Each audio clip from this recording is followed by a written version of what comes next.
We're back at my card room, the fort, where we're prepping for a good old-fashioned Texas poker showdown that'll keep you on the edge of your seat. You're going to need to brace yourself as I flop a monster hand, quads, and watch my opponent relentlessly continue to bet into me. But the excitement does not end there. The night ends with a nail-biting ace-king dilemma that'll be sure to test your poker knowledge. Let's dive right into the first hand, where we pick up pocket jacks and find ourselves in a good 3-bet spot. I come in for a 3-bet to $100, and we're going to pick up one customer. That's the raiser to $30, and we're going heads up in position to a flop, which gives us an overpair on a 10-5 deuce with 2 hearts board. Into the $214 pot comes a C-bet of $65. A C-bet just means a continuation bet. I was the pre-flop raiser, so I'm going to continue for a small sizing on this board. However, when the turn comes to 10 of spades, this is a much better card for my opponent than myself. I'm going to have all the overpairs, ace-king, ace-queen suited, and he's going to have some 10-9, jack-10, and stuff like that. So he takes advantage and fires out into me for $285. At this point, I'm thinking, is this opponent capable of bluffing in this spot? For instance, does he know that this card is good for his range, and he's turning a hand like 4-5 of spades into a bluff now and trying to get me to fold a better hand? I just don't know. Pocket jacks is a good hand. I probably could call here, but usually when people put in a big bet on the turn, they're going to continue for a large sizing on the river, so I give him the benefit of the doubt, and I don't think people are bluffing too much here in the spot. I fold my cards, and we let this hand go. Okay, next time I'm not going to make a big laydown. I had an overpair, yeah. I know to some of you that might have seemed like a nitty fold, but poker's all about picking your spots, and in that spot, I didn't think the opponent would be bluffing too much, so I relinquished my cards, and the poker gods reward me with pocket aces from under the gun. There is a $6 straddle, and I decide to raise it up to $25. We're gonna pick up 2 callers, and the flop comes king jack 6 with 2 hearts. Pretty groovy board for my pocket aces, but in between 2 opponents, my poker coach Alvin says that monkey in the middle, aka checking, is the best play here by far. The action checks through on the flop, and the turn comes the deuce of hearts. We're not scared of that card at all. We have the ace of hearts in our hand, so I think now is a good time to put some more money in the middle. Cinco de Mayo, baby. Look, you just verbalized Cinco de Mayo. People are scared.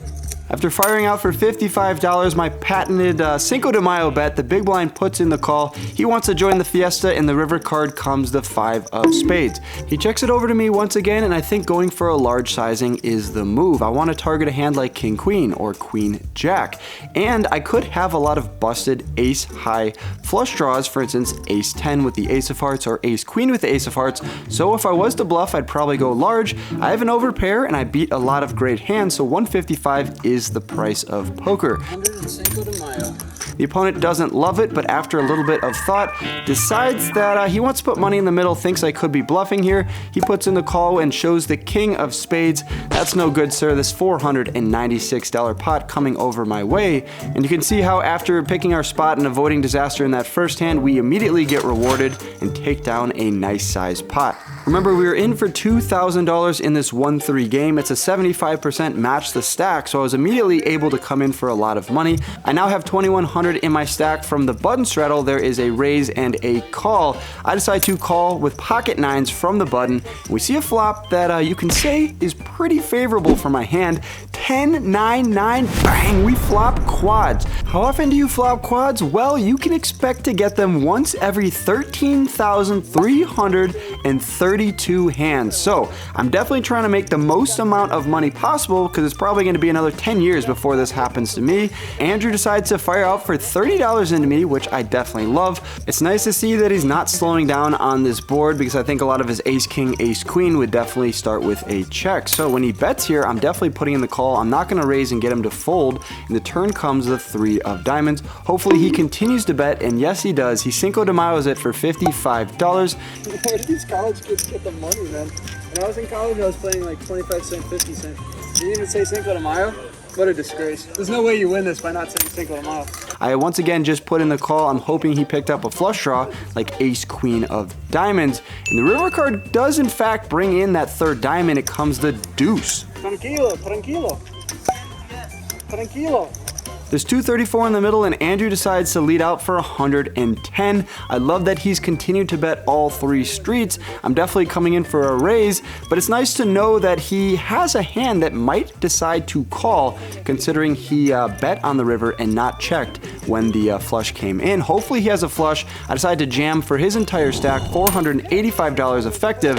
He snap calls me with a flush. I turn over my quads. It's a cooler 8-6 of diamonds. He bet that flop, picked up equity on the turn, and then got there on the river. Sorry, Andrew. He's a golfer over at SMU, so if you guys want to go support him, maybe come out to one of his matches. But he's supporting the channel right now, $1,204 coming my way, and we're going to put that towards some of our student loans we still have from Pepperdine. How do you feel about that, Andrew? That sound is such a deal.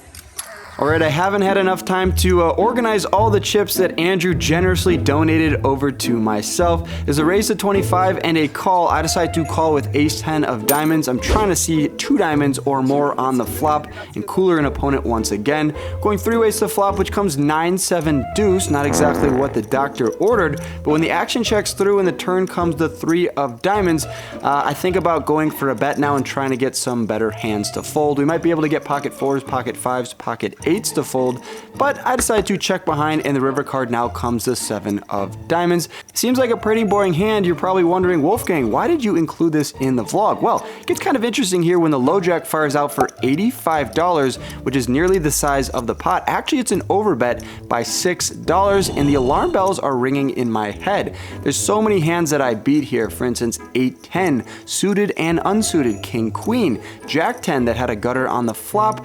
So I think my ace high is going to crush a lot of his hands, and it's kind of unfortunate. I am stuck in the middle between 2 opponents here, but I do in fact make the call with ace high. Sometimes if your spidey senses are tingling, gotta put the money in and reward yourself, and that's exactly what happens here. After Andrew folds, the opponent says we're good. Turn over my ace high, and 250 smackaroonies coming over my way.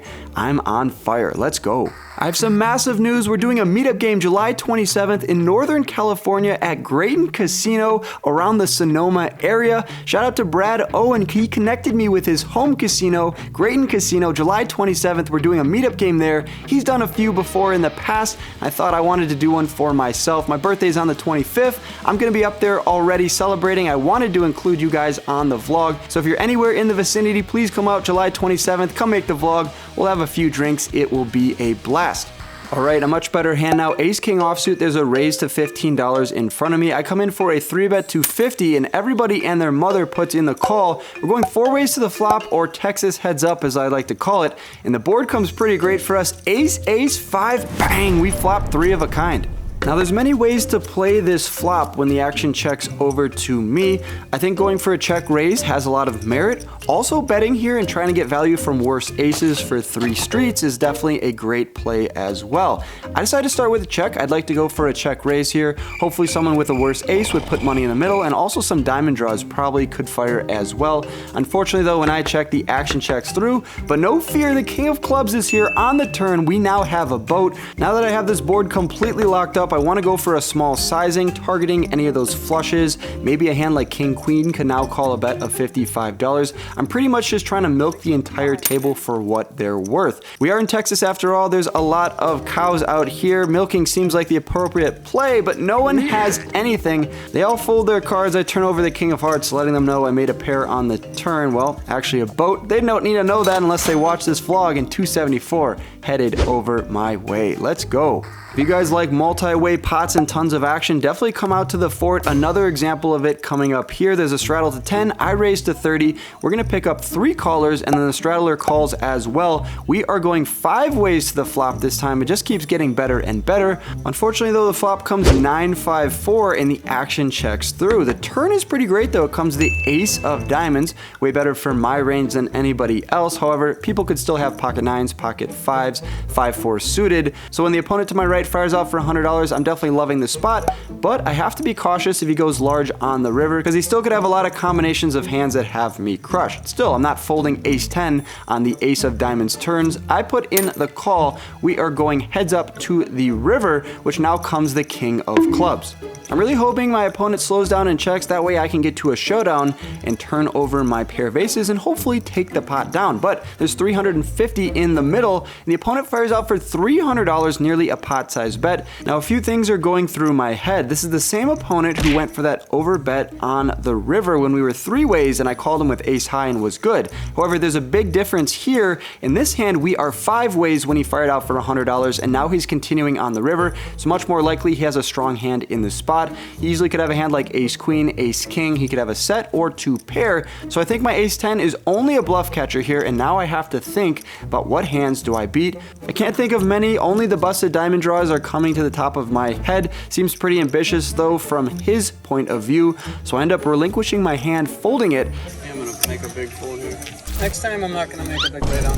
I turn over my cards showing the table. I made a pretty strong fold. I was hoping he would turn over his, but he mucks him face down. That gives me even more confidence to say that we made a great fold, because if he bluffed me, he definitely would have showed the table. The nice thing about the fort is we have games of all different sizes. I was just playing 1-3, but I hear word of a juicy 5-10 happening a few tables behind me with my buddy Wong. So I decided to table change over there, take 2,400. I'm up $400 on the session, and we are gonna battle in the 5-10 streets. Pretty much 10-20 because the button straddle is always on. That's exactly what happens here when there's a button straddle to 20, a call, and then Wong makes it $85 to go. I find myself in the small blind with ace king offsuit, and I'm gonna come in for a hefty raise here of $375. A good rule of thumb is you want to go 4 to 5x the raise from the small blind and about 5 to 6x from the big blind. You can add an X for every opponent that limps in, so I make it $375 to go, which I think is very appropriate. Everyone folds except for Wong, who puts in the call. He probably has a strong hand at this point. We're going to go off to a flop odd position, which comes 10-6-5 with 2 diamonds. I still have the range advantage on this board. When he doesn't 4-bet me pre-flop, he really shouldn't have aces and kings. I'm gonna have all of those hands, so that's just nerdy talk, meaning I am allowed to go for a bet on a 10-6-5 board. He really shouldn't have pocket 6s and pocket 5s when I make it 375 pre, so the only hand he has here that really has me smoked is pocket queens or pocket 10s. I decide to go for a bet here of $200 into the pot, and Juan thinks about it for a little while before putting in the call. Not great news for us. I would have loved to just take it down here on the flop, making him fold a hand like ace king or ace queen, but when he calls, the turn comes the jack of clubs. This is another card I don't like because he could have a hand like king jack suited or queen jack suited if he wanted to get frisky pre-flop in position. Pocket jacks already had me smoked, so I'm not too worried about him having a set. Still, I think I gave you a lot of reasons why you should check on this turn. I additionally could pick up a queen on the river, so I'm trying to get to a cheap river and showdown, but when I check it over to Wong, he rips his entire stack in the middle. Sometimes in Texas, you're going up against the passive players. Oh wait, that happens never. Everyone is super aggressive, so if you want to play here, you better buckle your seatbelt. Ace high, definitely not good in this spot. I do a little bit of Hollywooding. I lived there for a few years after all, and then muck my cards face down. Wong tells me he had pocket king, so he played that interesting pre-flop by not 4-betting, trapped me in position, got another bet on the flop out of me. Luckily, I shut down and fold on the turn, but we gave away some of our profits from that 1-3 table. Just a cooler ace king versus kings. Nice hand, Wong. Nice hand. That concludes our session here at the fort, where we book a loss of $186. I was in for 2K in that 1-3 game, took over $2,400 to the 5-10, ended up cashing out for $1,814 in around 5.5 hours of play. It's always surreal playing at the room I can say I'm a part owner in, so that's all credit to you guys in supporting the channel. If you also want to support the channel and also make the vlog, come out to Sonoma, Graton Casino, July 27th. Who knows the next time I'll be up in Northern California, so since I'm up there for my birthday already, thought I'd do a meetup game.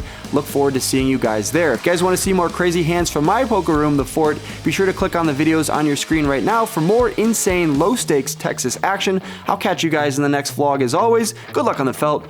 Peace.